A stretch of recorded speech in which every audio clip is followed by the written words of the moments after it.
There's a reason many wealthy people look strangely ordinary. Not because they are cheap, because looking poor protects the one thing money cannot easily buy back: control. Control over your time. Control over your choices. Control over who gets access to your money. And today, an accountant is going to explain why looking poor can be one of the smartest wealth moves you will ever make. First, let's define it properly. Looking poor does not mean looking dirty, careless, or like your washing machine filed for divorce. It means looking ordinary, simple, grounded, unimpressed by status. It means you are not using your car, watch, house, handbag, or vacation as a public announcement that says, "Please notice my net worth." Darling, if your wealth needs a spotlight, it may not be wealth yet. Accountants understand this because they see what other people do not see.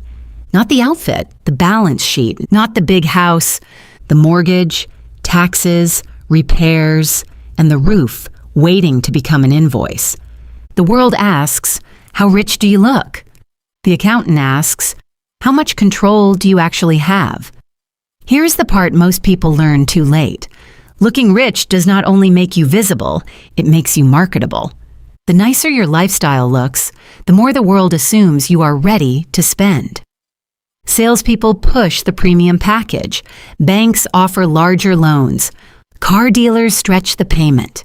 Luxury brands whisper, "You deserve this," which is usually financial code for "please ignore the math."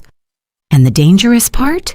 Your own brain starts believing the costume.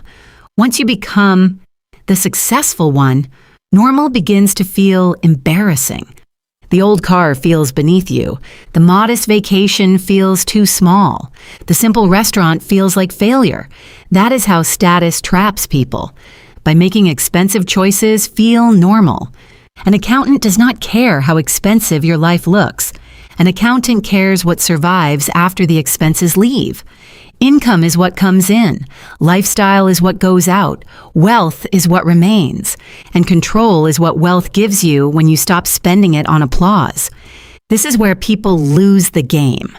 They raise their income and immediately raise the costume. Better salary, better car. Bonus, better vacation, promotion, better neighborhood. Suddenly they are not wealthier. They are performing success at a higher monthly cost. I know this movie, darling. It is called High Income, Low Freedom. And the final scene is someone in a beautiful jacket whispering, "I cannot afford to lose this job." That is not wealth. That is a velvet cage.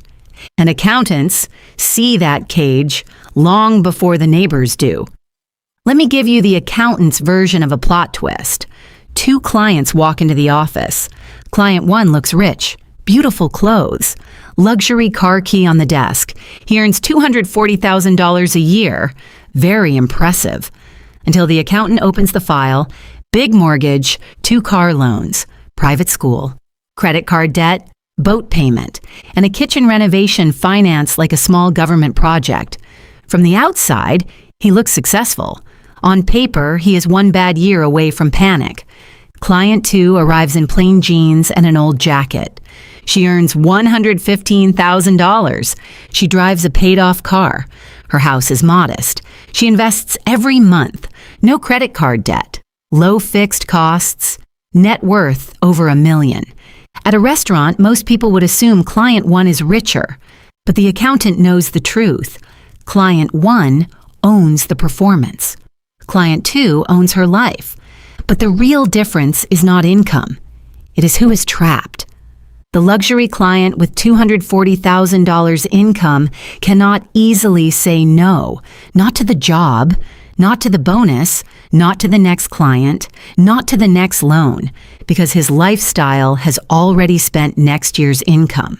That is the part people miss. Looking rich does not only cost money, it can make you dependent on money arriving perfectly every single month. No delay, no mistake, no emergency, no slow season. That is not wealth, darling. The ordinary-looking millionaire has something far more powerful: slack, room, margin. If her income drops for 3 months, she adjusts. If his income drops for 3 months, the entire costume starts smoking. Here is what the accountant sees that most people miss. The person with the expensive lifestyle does not just have higher bills. They have weaker leverage. They cannot negotiate calmly. They cannot wait long. They cannot walk away easily. Because every fixed expense is standing behind them, whispering, take the deal, keep the job, accept the client. Don't risk the image. That is why looking ordinary matters. Not because ordinary is magical, because a low visible lifestyle gives you negotiating power. If your monthly life costs $9,000, you need everything to go right. But if your monthly life costs $4,500, everything changes. You have room, you have time, you have options. And waiting, darling, is one of the most underrated powers in money. Desperate people accept bad terms. Calm people choose. That is why every fixed expense becomes a tiny boss. Looking poor reduces the number of bosses. The goal is to become harder to push around. And the fastest way many people give that power away is parked in their driveway. Now let's talk about the most common wealth killer with leather seats, cars. A car is where many people first confuse payment with affordability. The dealer asks, "What monthly payment are you comfortable with?" Darling, that question should come with dramatic music and a tiny accountant fainting in the background, because they are not asking how much car you should buy. They are asking how much future income they can capture without making you scream. Let's say someone spends $750 a month on a new car payment. That is $9,000 a year before insurance, fuel, repairs, tires, and registration. Now imagine keeping a reliable paid-off car and investing that $750 monthly instead. Over 10 years, that can become a 6-figure difference, depending on returns. The cheaper car still gets you to work. The expensive car mostly gets you to work with less future money. That is not transportation. That is a shiny wealth transfer with cup holders. But the car is only one example. The deeper problem is what status signals about you. Here's the dangerous part about trying to look rich. It makes you predictable. A predictable person is easy to sell to, easy to pressure, easy to flatter, easy to upgrade. If a salesperson knows you care about being seen as successful, they already know which button to press. People like you usually choose the premium version. Darling, that sentence has emptied more wallets than bad luck ever could. This is why ordinary-looking wealthy people are harder to read. You cannot easily tell what they want. You cannot easily guess what they will spend. You cannot easily shame them into upgrading. They are not trying to win the room. They are trying to keep the scoreboard private. And private scoreboards are powerful. Because once your ego is no longer available for purchase, the world loses one of its favorite ways to charge you more. So how do you actually do this without becoming cheap, joyless, or the person who brings calculator energy to a birthday dinner? Simple. You stop upgrading things that only exist to impress witnesses. Keep the car boring if it works. Keep the house manageable if it gives you peace. Keep the wardrobe clean, simple, and good enough that nobody can price your insecurity from across the room. That is the rule. Quality where it touches your life. Quiet where it only touches your ego. Good shoes? Yes. Good mattress? Absolutely.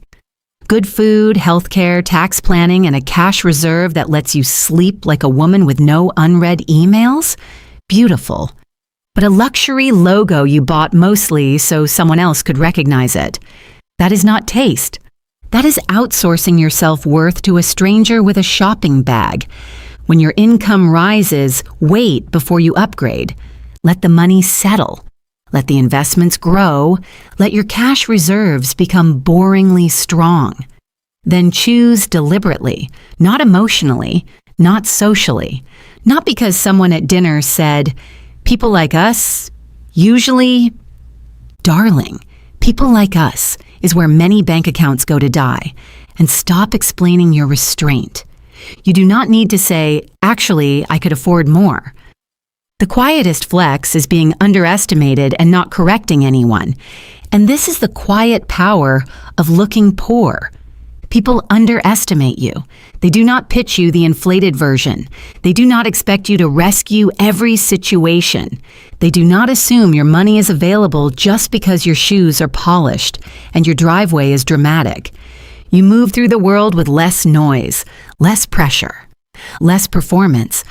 And meanwhile, your money is doing the work quietly in the background, paying down debt, buying assets, building reserves. Creating choices. That is the part most people miss. Looking rich makes your life louder. Looking ordinary makes your money quieter. And quiet money is powerful money. It does not need applause and it does not need witnesses. It simply grows. And one day, while everyone else is still trying to look successful, you realize something deliciously unfair. You do not need to prove anything. You already own the thing they are performing. Looking poor is not about pretending to have less. It is about refusing to let your ego spend what your future needs. Because the richest thing in the room is often not the watch, the car, the house, or the handbag. It is the person who no longer needs any of them to feel powerful.